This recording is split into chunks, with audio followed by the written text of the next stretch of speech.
O brasileiro já viu esse filme. Ruas vazias, lojas e restaurantes fechados, cadáveres empilhados nas calçadas. Coronavírus? Não. Gripe espanhola. A pandemia que matou mais de 50 milhões de pessoas no mundo inteiro há pouco mais de 100 anos.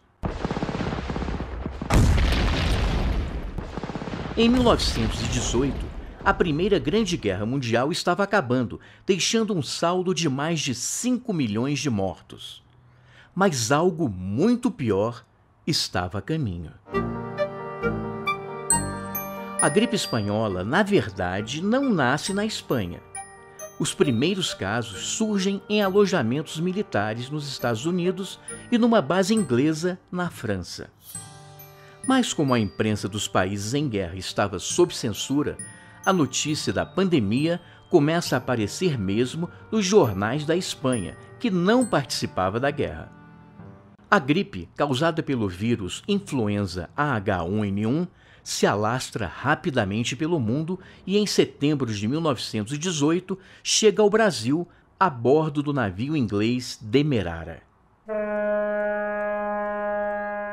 Mas é claro que existem teorias da conspiração que dizem o contrário. Foram os alemães que engarrafaram o vírus e jogaram nas praias brasileiras. De uma hora para outra, milhares de pessoas infectadas começam a morrer. Carlos Seidel, uma espécie de ministro da saúde daquela época, não dá muita bola e diz que a espanhola é apenas uma gripezinha de caráter benigno.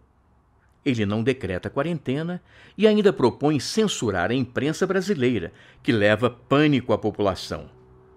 Mas são justamente os jornais que revelam o que está acontecendo aqui e no resto do mundo. Para vencer a pandemia, o remédio conhecido é isolamento e internação hospitalar. Como não há hospitais públicos no Brasil, o desespero é geral. As pessoas procuram as delegacias e as farmácias em busca de orientação. Vende-se de tudo. Água tônica de quinino, elixir milagroso, sabonete. Quem não tem dinheiro faz uma mistura de cachaça, mel e limão que passa a ser conhecida como caipirinha.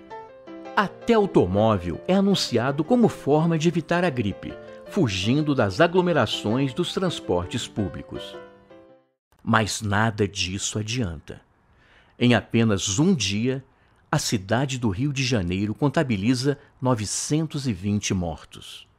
Faltam coveiros e os corpos apodrecem nas ruas. Por isso mesmo, a polícia tira, à força, pessoas de dentro de casa para ajudarem nos enterros, que eram feitos sem velório e muitas vezes em plena madrugada.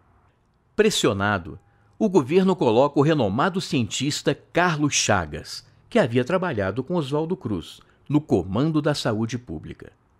Ele cria 5 hospitais improvisados e mais de 20 postos de atendimento.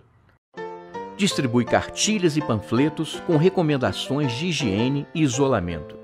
Lave as mãos constantemente, se da gripe quer livrar-se. Arranje um jeito e disfarce, evite o aperto de mão.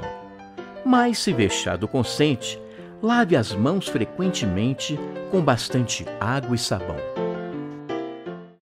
Aos poucos, as medidas começam a dar certo e tudo passa, inclusive a crise na educação, já que os estudantes, que haviam perdido 2 meses de aulas, passam de ano automaticamente. Rodrigues Alves, o recém-eleito presidente da República, é mais uma vítima da gripe, que mata cerca de 35 mil brasileiros. Só então, a saúde pública começa a ser levada a sério no Brasil, o que levaria à criação de um ministério em 1930. Como diria o pensador Edmund Burke, o povo que não conhece sua história está condenado a repeti-la.